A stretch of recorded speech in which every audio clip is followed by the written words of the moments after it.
It's the staple of any piece of fiction, the breakout character. Someone who stands out beyond not just the main cast, but the show itself, amassing a following all on their own. A character who can get people to watch a show just because they see them plastered all over the internet so much that, hey, must be something good. Marceline from Adventure Time, Iroh from Avatar, Tina from Bob's Burgers. Of course, Gur from Invader Zim. These are all examples of a breakout character. The kind of character who causes people to say, I don't even watch this show, but I love them. Steven Universe is no exception, as Peridot without a doubt fills this role of the breakout character. How could she not have? Peridot had the strongest introduction out of any character in the series, on top of playing a critical role in one of the longest ongoing story arcs in the show. Whether as a hero or villain, you can't deny she manages to be, in her own words, great and lovable. Yet, Peridot quickly spiraled, from someone with unique character quirks and a fish out of water story of her own, to a novelty. What was once a fun yet compelling character turned into an accessory for set pieces. But how?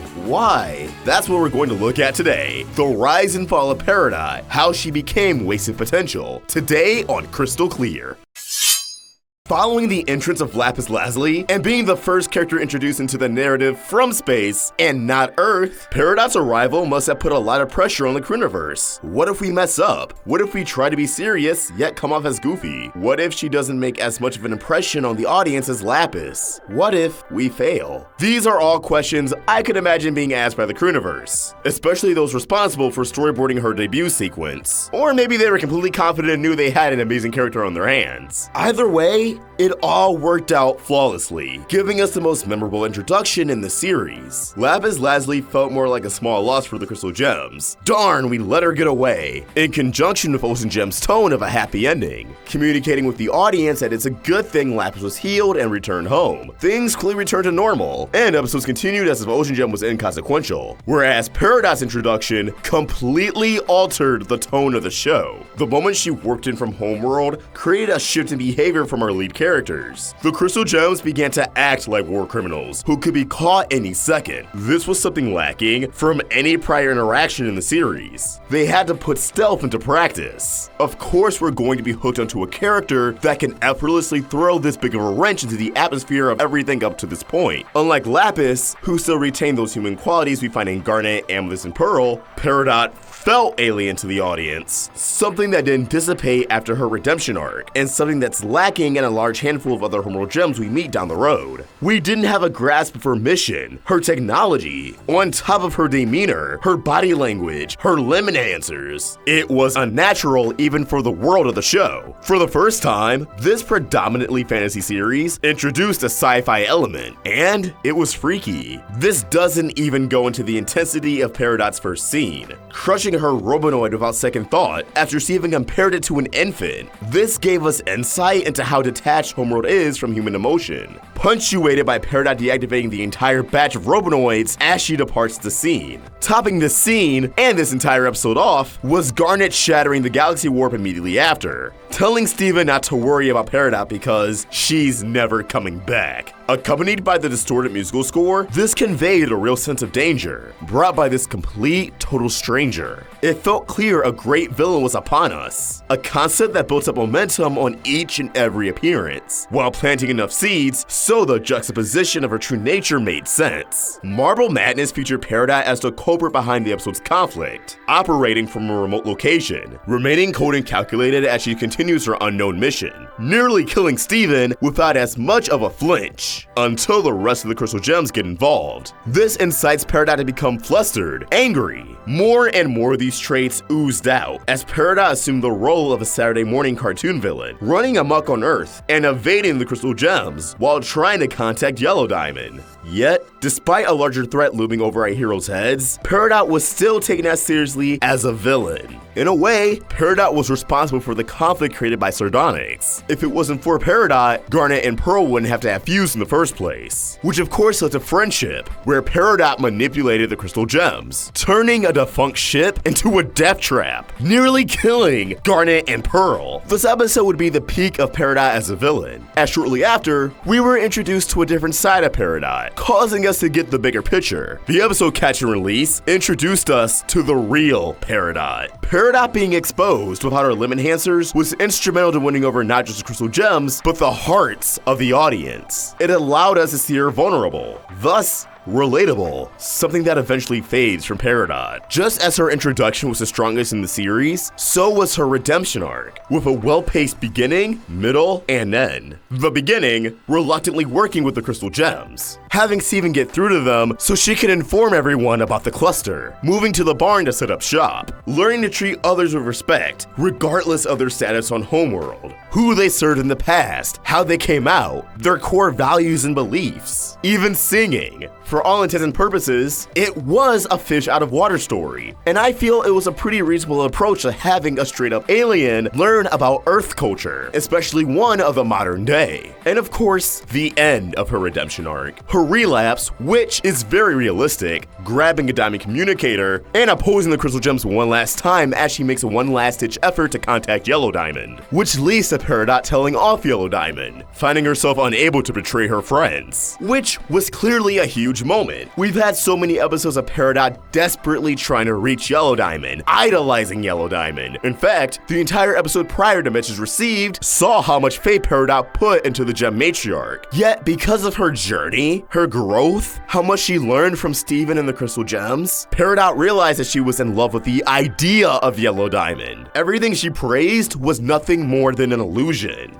An illusion she broke out of. And of course, the cherry on top to Peridot's redemption arc was helping Steven save the world by drilling to the center of the Earth and bubbling the cluster. Whereas Peridot wanted to straight up destroy the cluster, which showed how much of Homeworld's ideals were still within Peridot, but because of Steven, she realized that violence isn't always the answer. There will always be an alternate route. With all of these things set in place for Peridot to become a significant new addition to the team, which would serve as insight on modern day Homeworld, the enemy, an advantage to the crystal gems that none of the other characters possessed, things were only looking up for Peridot. Things plummeted pretty much immediately. This takes us to Peridot's fall. Despite her great potential and even identifying as a crystal gem, Peridot never truly became a member of the team until the episode Reunited. Most shows take advantage of a new character on the team by showcasing their strengths and weaknesses on missions, having a bit of an adjustment period for a few episodes. This adjustment period never came. As the show began to move away from mission-based episodes for the gems, Peridot and Lapis were shelved to the barn. In fact, I ran the numbers. Peridot only appeared in 15 out of 70 episodes, following Too Short to Ride, which Joe Johnson stated was the episode her initial character arc came to a close, an epilogue of sorts. Peridot on Crystal Gem missions never really came to fruition. The only examples you can make an argument for were the Kindergarten Kid and Back to the Kindergarten, even though the latter wasn't really a gem mission and more of Steven and Amethyst being good friends. I mentioned before, Peridot turned a defunct ship into a death trap. If she can pull things like this off when the crystal gems were her enemies, what could she do for them when they're allies? Well, at this current point in the series, we never got to see that. This is only a small part of her problems. Despite having aforementioned insight on modern day Homeworld, Peridot never played a significant role in story arcs that were related to Homeworld. The zoo? She stays on Earth, runs Greg's car wash with Lapis and Connie, Aquamarine and Topaz abducting humans. Her and Lapis are nowhere to be seen, popping back up after Steven returns from Homeworld just to say, oh yeah, we heard all of that happen, showing no desire and giving no elaboration as to why they remain silent. The Pink Diamond murder mystery and the fall of the crystal gems? She vanishes until Maid of Honor, despite living under the same roof as the rest of the gems at this point in the show.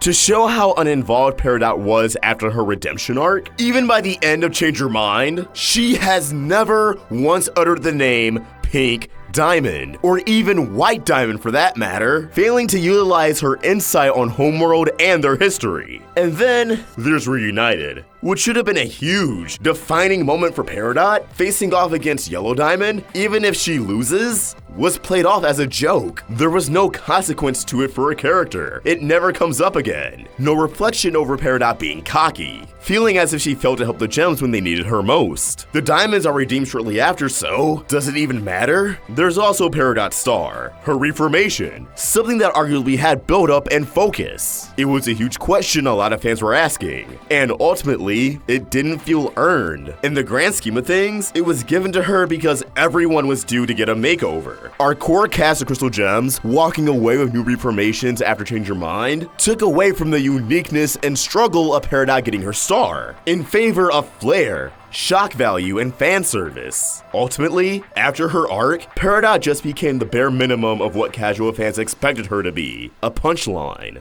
The quippy, hyperactive character mixed with the foreign exchange student trope. Despite her monumental rise, Peridot had a pretty great fall. Lapis fleeing early into Season 5 in theory should have opened doors for Peridot's character. As long as Peridot was tethered to Lapis, she was tethered to the barn. With the barn and Lapis gone, it felt like it was time for her to finally fill in shoes made just for her, become a full-fledged member of the team. Instead, we got her moping around for an episode, and vanishing until the end of an arc that called for everyone's attendance. Peridot's absent when the Crystal Gems learned that Rose Quartz's Pink Diamond, a big moment for the team itself. Even if she wasn't a part of its original lineup, she's a part of its current lineup. With how big of a shakeup it was for everyone, there was no excuse for her absence. As again, she could have provided an interesting angle on how Homeworld, the common gem folk, processed Pink Diamond's demise. How that was all for nothing. You could say, well, she was Era 2. Yet during the Homeworld arc, there is no mention of Gems learning of Pink Diamond for the first time. So we can assume Era 2 Gems didn't know she existed, but she was slain by Rose Quartz. Peridot provided no angle on how to Homeworld, that was all for nothing. The worst part is, we see Peridot training with the team and can't go back. The only time she engages with the team, together as a unit, since the Cluster arc. What was supposed to do a lot for Peridot and Lapis leaving, ultimately did nothing for Peridot. All of this in mind, there was one destination the story accumulated to, the only place Peridot had to be involved in, Homeworld. Serving as our insight into Homeworld, as the only gem in our cast who held from its current era, it only makes sense that Peridot would be in the party to this planet. The zoo? Era 1, a time capsule. But Homeworld? She couldn't have been gone for more than a year. There was no way things could have changed that much about her. Unfortunately, Peridot was poofed and left behind with Bismuth, adding no value to the arc at all. Arguably, this had to be done for Yellow and Blue Diamond's mech to be repaired, and make it to Homeworld to complete the Diamond mech. If they were never damaged, what excuse would they have for Steven to find Pink Diamond's ship? Yet, this doesn't excuse that Peridot had no visible reaction to returning to this planet. No interactions with other Homeworld gems. Just, once more, an accessory. Just there for show. Not even having an interaction with White Diamond or meaningful dialogue with anyone, only showing off her reformation, Peridot's inclusion in Change Your Mind was unfortunately nothing more than fan service. She was once again wasted. The biggest tragedy about Peridot is that she had potential to perfectly fit into every arc after her introduction, bringing her charm along with her. Her role in the Jasper arc was pretty much perfect, confronting an old ally, showcasing a Homeworld gem who has changed her ways, as opposed to a Homeworld gem who refuses to change. Peridot could have been on the moon base when Steven learned the allegations that Rose Quartz shattered Pink Diamond, giving insight on what she knew from Homeworld's rumors and propaganda, steering Steven further away from a positive image of his mother. Peridot could have found an excuse as to why she lacked limb enhancers when they went to the zoo, down to something as simple as they're under maintenance. Hallelujah Agate and the Famethus have been at the zoo for so long since the start of Era 2 that I doubt they would have questioned it much. At the zoo, Peridot could have gave any possible information she had on it, help guide the Crystal Gems on any technology they're unfamiliar with, and just add much more to the atmosphere of these gems who clearly don't belong in this place, showcasing that Peridot, someone who could have fit in at one point, no longer fits Homeworld's mold. The abduction arc could have seen Peridot have some sort of rivalry with Aquamarine, someone who's high-ranking and in the good graces of the Diamonds, against someone who wanted to be both of those things, on top of just providing insight on these gems and their role in modern-day Homeworld. Perhaps afterwards, having to keep Steven sacrifice a secret from Lapis for as long as possible, hoping the gems attempt to fix the dropship to rescue Steven. The Pink Diamond murder mystery could have seen Peridot assist Steven digging around information. We could have had a very nice Steven and Peridot adventure that could have went somewhere. When it comes to large-list stars in the off-colors, Peridot could have helped them repair the Sun Incinerator. As it stands, Steven saying Peridot misses Lars every day is an awkward joke without any payoff. It established the two had never actually met, so why didn't they meet? Peridot on homeworld with everyone else during Diamond Days could have saw her run into former colleagues, gems she used to work with, other Peridots she used to work with, how she now feels like an outsider ever since joining the Crystal Gems, bringing the fish out of water story full circle. Who was once a fish out of water to Earth is now a fish out of water to her own kind. Despite all of this, I think Peridot will still always be one of my favorite characters in the series, and I hope that in the future of this franchise, whether if it's season 6 or anything beyond, they do this character justice. But what do you guys think? Please go ahead and let me know why I'm wrong in the comments below, and you can tweet your thoughts at Roundtable Vids, and for my own takes that aren't nearly as negative, you can find me at OstricVox. We're also on Instagram. I actually really enjoy doing this video essay, and I'd love to do more on other characters, but don't worry, they're definitely going to be positive.